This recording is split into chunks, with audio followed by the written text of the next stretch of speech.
I'd like to echo the whole, the discussion on pace, right? The ability David mentioned, moving at the pace of, mobility at the pace of mission. James also talked about, right, the government's ability to move quickly.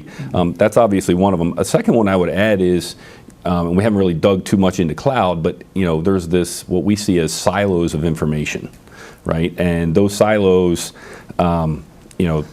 I think we need to continue to find better ways of sharing data in a way that people feel is secure, and not compromised, right? Whether that's anonymization or other techniques that are out there. And coupled with that around cloud, we hear a lot about cloud.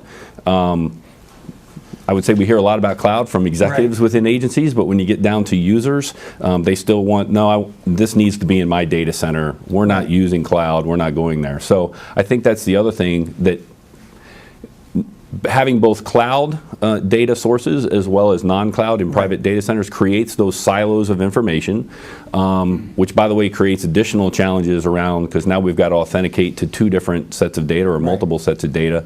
And so I think that authentication and how we ease that authentication in a multi-factor authentication kind of world, and how do we leverage biometrics? How do we leverage, by the way, there's AI that will be coming out, right, where we can leverage gestures. The carriers use behaviors to be able to know whether or not that's still the same person using that device, because they understand the apps you use and what order you use them, the places that you go. All of those things can be used to continuously authenticate who the user is without having to go through a 10-digit PIN and a 9-digit password.